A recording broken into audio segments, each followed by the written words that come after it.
Welcome to the Great Detectives of Old Time Radio from Boise, Idaho. This is your host, Adam Graham. If you have a comment, email it to me, box13@greatdetectives.net. Follow us on Twitter at Radio Detectives and check us out on Instagram, instagram.com/Great Detectives. Well, now it's time for our 4,300th episode special. And I honestly had intended to do something else for this, but that involved a film adaptation.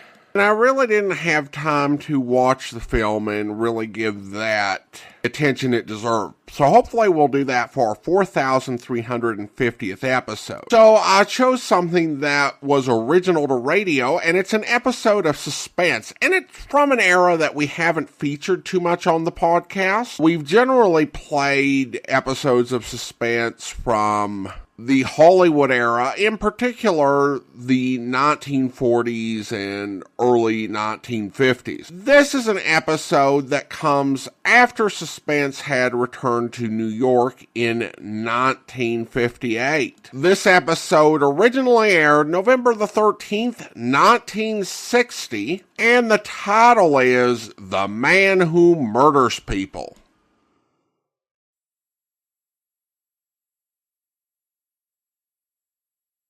Radio 59 WROW, first on the dial.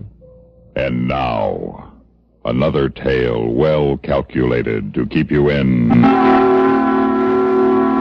suspense. Are you a commuter? When you hurry onto that late train in the evening, how do you choose your seat? You try to get as far as possible from the big black cigar, or as near as possible to somebody reading your favorite periodical.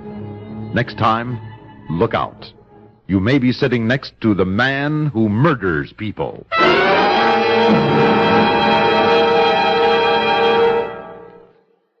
Now, before tonight's story of suspense, let's listen to some words of wisdom from a good friend of yours and mine, the host of CBS Radio's daily House Party. Hello, this is Art Linkletter with a few words about that crippling disease known as arthritis. What is arthritis? It's the most widespread chronic disease in the United States. Actually, more than 11 million people suffer with arthritis. Men, women, even children. 11 million. No wonder it's called our country's greatest crippler. What causes this cruel disease? Nobody knows. It's still a medical mystery. The Arthritis and Rheumatism Foundation is searching for the answers, and they need your help. Research is costly. So is treatment. This humane work can be carried out only with your support. So send a generous contribution today to your local chapter of the Arthritis and Rheumatism Foundation. Remember, it's care today and a cure tomorrow.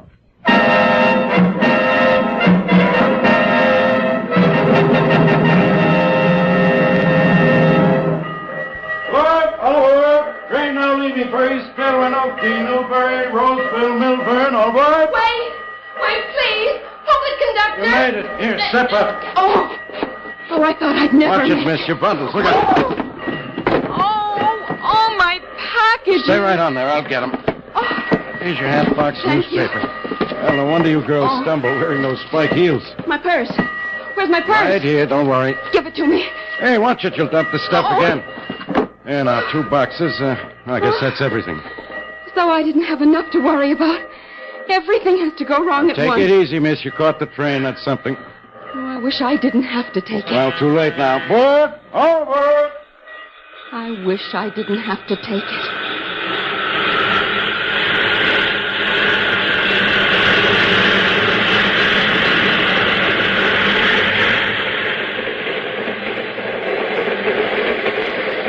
This is horrible. What's the matter, miss? Oh, I'm sorry. I didn't realize I was speaking out loud. Something you're reading in that paper bother you? Yes, well, I wish I hadn't bought the paper. Not by any chance the Roseville murders you're reading about? Why, how did you know? Everyone has those murders on his mind these days. I guess I'm awfully cowardly about it. Not at all. I know a lot of strong men who find themselves afraid of the dark since those bodies began to turn up around Roseville. It's not something to take lightly. You don't sound very scared. Me? No. As a matter of fact, I've always been rather interested in murder. Interested? Yes. Murderers are very clever people, you know. Geniuses, some of them. You can learn a lot studying these cases. Learn? I wish someone would learn who the killer is. What's the matter with the police anyway? Why don't they catch him? Why don't they? Because he's cleverer than they are, that's why. But This man is the coolest, smartest killer that's ever been known in these parts, my girl. Here, let's look at what the paper says. Oh, no, please. I can't bear to see that picture again. Poor man he murdered last week. Now, I studied that picture for some time myself. Found it very interesting. You know, figuring out just what kind of a man he was, what kind of trick he might fall for, just how he'd react when he knew he was going to be murdered. Oh, please don't. Well, you're trembling. Well, I believe you're really frightened. Don't you see? I live in Roseville. Oh, live in Roseville, huh? How do you think it feels to get off at that lonely station at night? Not knowing in what shadow this creature may be standing watching me? So you live in Roseville. Say, I'm not far from there myself. You ever pass Arthur Jenkins' antique shop on Bowley Road? That's my place. I remember seeing it. My aunt's very interested in antiques. You must bring her in sometime. I'll show her my personal collection. That's very kind of you. Glad to do it. Old weapons are my specialty. I got some pretty rare stuff. But, getting back to this murder business... Oh, must we, Mr. Jenkins? Tickets, have them ready, please. Oh, where did I put that darn thing? Tickets, please. Here you are, conductor. Thank you. Everything okay now, miss? Oh, yes, thanks. I was just awfully nervous about missing the train. My aunt worries so if I'm not on the early one. I know how it is. Well, you'll get your supper hot tonight. Here's my ticket. Thank you. Tickets. Have your tickets ready. Let's see now. Where were we? Oh, yes, the paper. Oh. Here now. First victim, 2 months ago. Young mechanic from the Parkway filling station. Found in the reservoir, stabbed in the heart. Apparently thrown out of a car. No clues whatever. And he was such a nice young fellow. We often talked while he was servicing my car. Then when I saw this in the papers... Second murder. Wealthy broker left New York on the 4:45 one evening and never arrived home.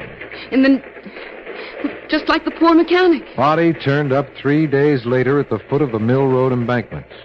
Again, a knife wound in the heart, but no knife, no weapon, no clue, just a body. Well, that's the one that horrified me so. Suppose I should have a flat tire in my car tonight when I get to the station. I'd have to phone the garage and then sit and wait in the dark shed all alone. I can see how you feel. Or even if I tried to drive to the garage, I'd have to go slowly. And it's right through the woods and... And the man who murders people jumps out of the woods in front of your car? Yes, definitely something to be nervous about. I hate to leave the house to go to work in the morning. And poor Aunt Maud. She worries all day till I get home. Doesn't a pretty girl like you have a boyfriend to look out for? Well, I haven't been living in Roseville very long. You know, I've been thinking. I get off the station after Roseville, but if you like, I could get out and see you to your car and then take the bus on up. Oh, I couldn't let you do that. It's not much out of my way at all. As a matter of fact, I often drive down that way in the evenings. It's a beautiful drive. Up the Mill Road, past the reservoir. But... well, you're looking at me so strangely. I think I will go with you and see to your car. No, I don't want you to. Well, we can talk about it later. But, get back to the murderer again. You know, I wouldn't mind being called crazy if I could baffle the police as cleverly as this fellow does. Mr. You Jenkins... take last week now. That was the third case. Will you stop? What? What's the matter? Stop talking about the Roseville murder. No. I don't want to hear any more, I tell you. I don't want to talk about bodies being found and fiends with long knives hiding in the woods. Come now. You mustn't let yourself get so excited. Now, this man who strikes so cruelly, don't you wonder what started him murdering? Do you suppose power was what he wanted? Power over... Pardon me, may I sit down? What? Is this seat taken? No, I turned it forward so I could put my bundles there, but I can move them. Here, I'll just pile them on top of each other. There. Plenty of room. Well, I think I'll go back and have a smoke. Goodbye, Mr. Jenkins. I'll talk to you again later.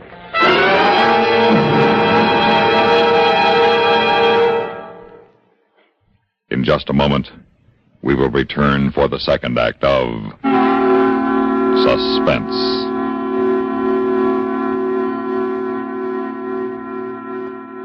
Do you start out for a drive in a car with the faithful anxiety of a soldier going into battle? Cars have been created for our pleasure and convenience. However, carelessness has made them responsible for more human death than any planned carnage in the history of man. It's hard to know why people who have no desire to destroy themselves should be guilty of this kind of irresponsibility. Despite the many automatic features in today's automobiles, nothing has yet been invented to take the place of human intelligence in control.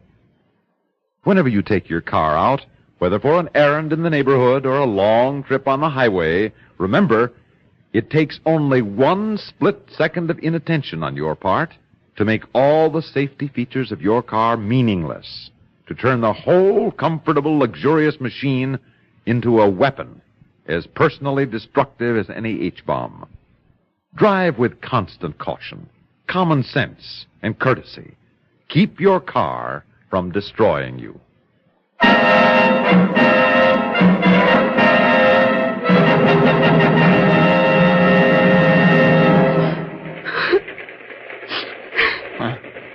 Miss, are you crying?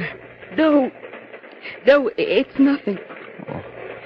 Gosh, is there anything I can do? I mean, I'm sorry. I'm the one who should apologize. It's silly of me, but I've been so nervous, and then that man... That man? You mean that heavy-set guy who just left? Yes, that's the one. Well, has he been annoying you? Oh, no. It's not that, really. It's just that... Well, I live in Roseville. Oh. Oh, yeah. I guess you've heard of the murders that have been going on in that area. I'll say. Some guy's been knifing people at night and leaving the bodies around. Yes. And the killer is still at large, and of course everyone in the neighborhood is terribly frightened. Police can't seem to get any clue at all on the case. No.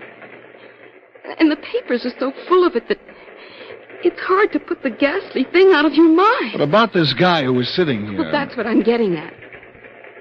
I was terribly nervous to start with, and this man sat down beside me just as we were leaving New York, and first thing you know, he started to talk to me about those murders.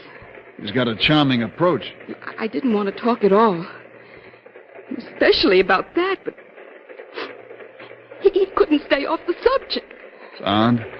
And he kept saying what a genius the murderer is, and talking about the men that were killed, and how they felt when they knew they were going to be murdered. Oh, now, please, don't cry again. What's the matter with that guy talking to a girl like that? And then he said he'd get out at Roseville with me and take me to my car, and I was scared and didn't want him to, and he insisted. Insisted, did he? Wait till that guy comes back. I'll tell him a thing or two. What the outside? What's going on here? You, I'll tell you what's going on. Oh, now, please. Look, you've annoyed this lady till she's almost hysterical, that's what. Why, what are you talking about? What do you think you are, forcing your conversation on a girl who's frightened and nervous and wants to be left alone? Who says I forced myself on the girl? You must be crazy. There's something wrong with one of us, but it's not me. Now get out of this car, do you hear me? What do you mean ordering me around the train? I mean business, brother. Right, this is outrageous. And the next time I see you hanging around this lady, I'll knock your block off. So get going before I really get mad. I never heard of such a thing. The young hoodlum trying to tell a respectable man. Yeah.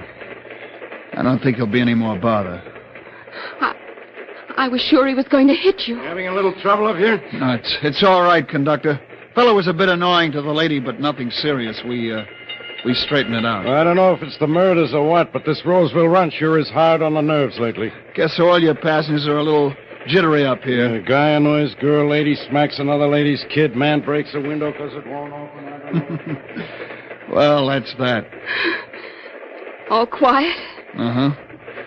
Gosh, I'm sorry to let you in for that scene, but I thought it was best to show him I meant business. I guess you're right. But, I'm glad it's over. What a train ride. All included on your commutation. No extra charge for the fireworks. I'm just exhausted. You'd think I'd been doing the work. Well, you've been under a strain. How about sitting back and relaxing? Let me fix that back for you. Oh, thank you. There now. Just take it easy from here in. It's been pretty nerve-wracking for you. I don't know what I would have done if you hadn't come along, Mr. Mackenzie. Bill Mackenzie. Mr. Mackenzie. You know, I believe I've seen you on this train before. Well, I'm certainly glad you saw me this time. I'm glad, too. For more than one reason. Well, now that it's over, I guess I was a bit silly about the whole thing. That man didn't really have such a bad face at all. He's no monster, just tactless, that's all. That's right.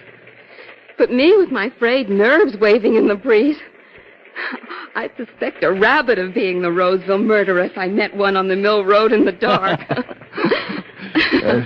It's true the guy's probably harmless, but there's no reason why I should go on annoying you, even unintentionally. Well, I do thank you for stopping him. By the way, my name is Kay Murray, Mr. Mackenzie. I live just outside of Roseville, the other side of the reservoir. Glad to know you, Miss Murray. I live in Newbury myself, but look, if you're still frightened, thank you. But I don't feel a bit frightened now. My car is quite near the tracks, and it's only a 10-minute drive home. Sure, you'll be all right. Because I could see you home, and then I could grab a bus back to Newbury if you'd like me to. Oh, it won't be necessary, really, Mr. Mackenzie. Call me Bill, won't you? Since we're kind of neighbors, we ought to get better acquainted. All right. Bill? Kay. Yes? I told you I've seen you on the train before. Yes?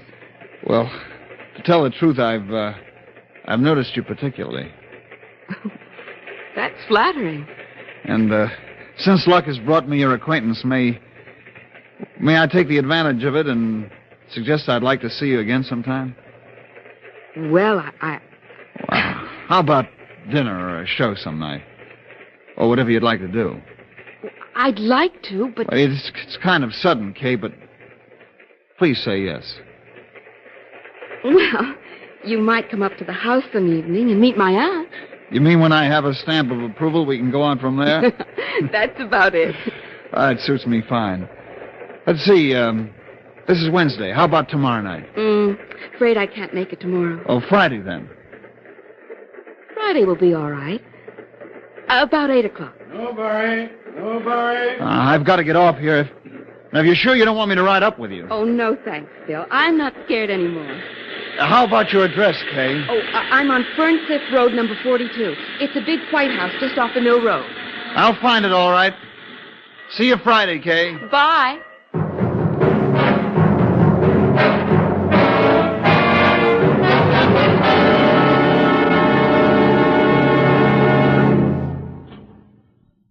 In a moment, we will return for the third act of Suspense. Hi. Maybe you'll recall this tuneful reminder of times past.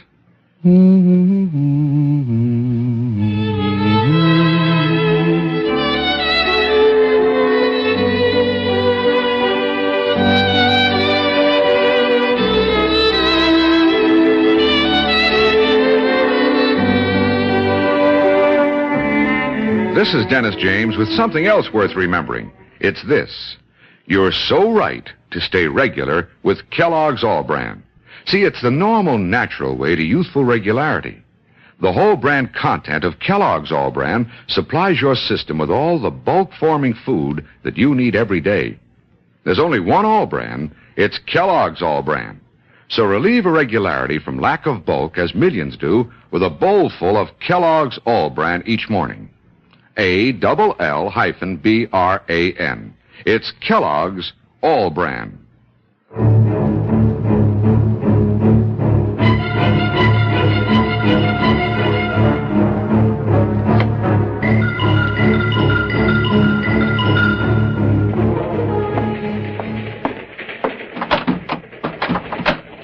Oh, darn these doors. They never do open. Here, miss, let me do it. Oh, scared me, conductor. Yes, will you please? I have so much to carry. So just let me get in there. Oh, look out, my bundles! Oh, for heaven's sake. Oh, say, I'm sorry. That was clumsy of me. Here, let me pick them up again, huh? Oh, dear. Oh, look out. Don't step on that bag. I got them rolling all over. Here, wait till I catch that hat box. Here's the 2 packages. Hat box, and a pocketbook, and your newspaper. Thank you, conductor. Here, I'm through with the paper. I'll let you enjoy the Roseville murders. Oh, thanks, miss. Wait a minute. There you are. You got everything? Yes, thank you.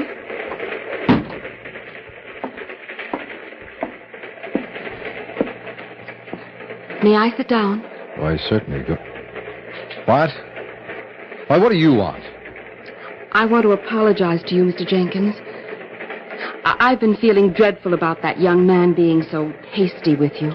Young Sir Galahad, huh? If I annoy you, why don't you keep away from me? That's just it. You don't annoy me. Well, if I don't, you certainly let Honestly, Mr. Jenkins, it's hard to explain just how it happened, but, well, I was so tired and nervous and all, and the young man got the impression that you'd been upsetting me. A bit impetuous of him, wasn't it? I guess it was. Actually, I know you didn't mean to upset me, and I was terribly embarrassed when he spoke to you that way. Well, pretty embarrassing all around, I'd say. Well, I didn't know what to do. He meant well, you see, and it all happened so fast. Anyway, I thought I'd walk back and find you to tell you how sorry I am over the whole mix-up. Well, I don't know. I'm not accustomed to being taken for a masher. But you weren't at all. I wouldn't have been speaking to you in the first place if you hadn't looked like a respectable person. Well, I certainly wasn't being treated like And one, I would have enjoyed talking if I hadn't been so unstrung. But you know what nerves can do to a person. Well, I knew you were jumpy about something the first time I looked at you. My name is Kay Murray, Mr. Jenkins. Can't we shake hands and no hard feelings? Well, all right, young lady. I guess it was all just a misunderstanding. I didn't intend to be rude, and, well, it's nice of you to understand. Roseville! Roseville! Say, here's your station now. Yes, you were right on time. Oh, let's see. Have I got everything? You have quite an armful. You know, Miss Murray, I'll repeat that offer I made before, if you like. I mean about seeing you to your car, if you want me to. Oh, no, it really isn't necessary. Pretty dark night, young lady. Well, gee, I don't know. Now that it comes right down to it, I guess I would feel better if you'd walk over with me. Then I can drop you off at the bus station. If you're sure it won't make you too late. No, I never run on a schedule. I'm often busy half the night. Well, we'd better hurry. Is the car far? No, just the other side of the grove. Watch your step. Okay. Jump. I've got you. Which way? Oh, right over here. There's a path. All right. See that you don't stumble. You certainly don't waste much electricity in these stations.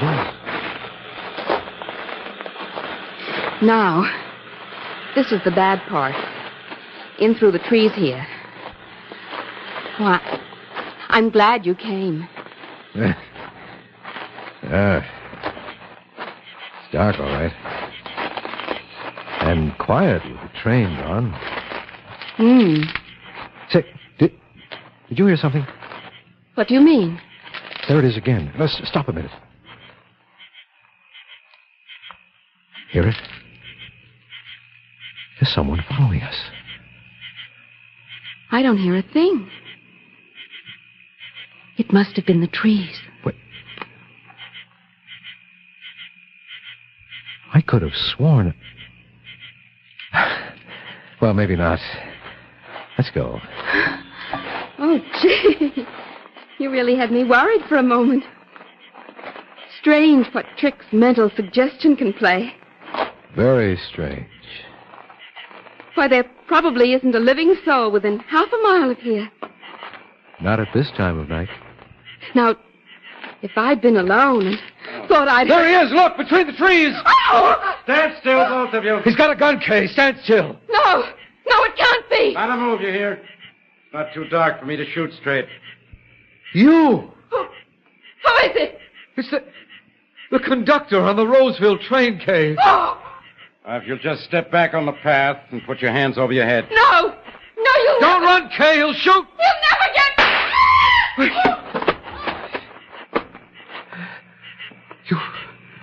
You've killed her. I doubt it. I aimed too low. Here, let's see. That's what I thought. Bullet didn't even touch her. It's those heels she tripped and hit her head. She almost got away from you. Well, what are you waiting for? Where's the knife? You'll see it soon enough. First, come over and give me a hand with this girl. I won't help you. I won't move. Say, do I have to get disagreeable? Why don't you kill me and get it over with? Just a minute. Who do you think I am? I know who you are. And one day everyone will know, do you hear? You can't get away with it. Hold it, mister.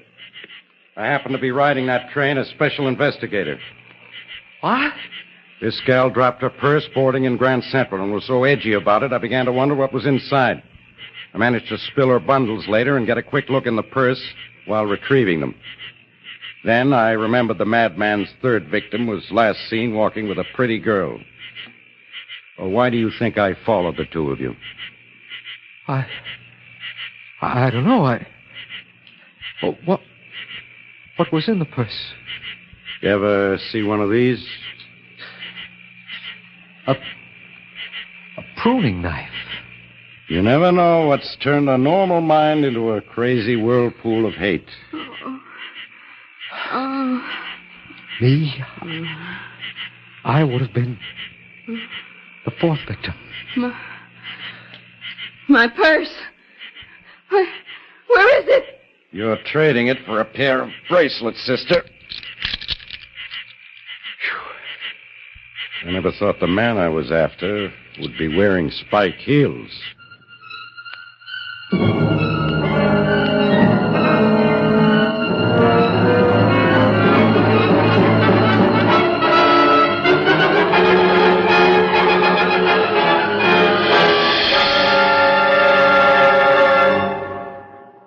Suspense.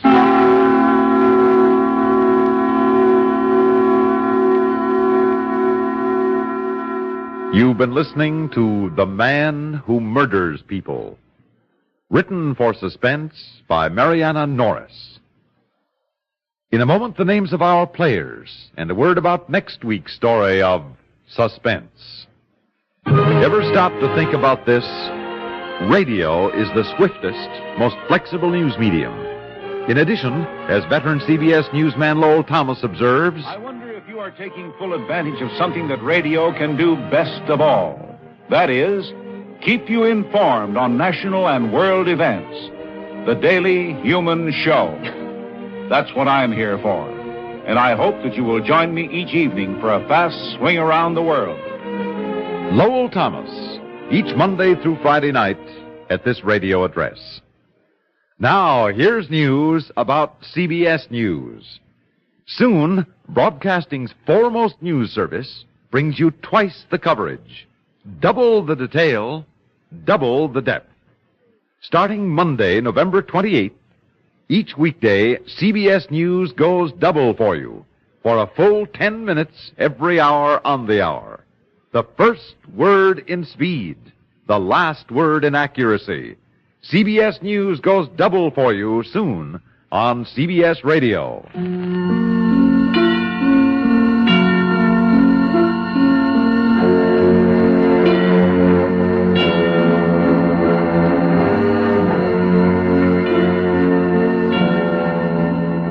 in tonight's story were Vivian Smolen as Kay, George Petrie as Jenkins, Alan Manson as Bill, and Maurice Tarplin as the conductor.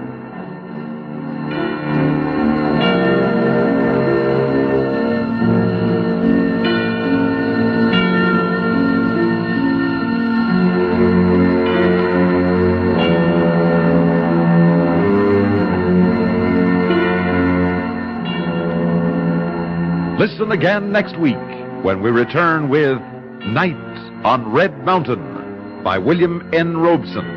Another tale well calculated to keep you in suspense. WROW, Albany, New York.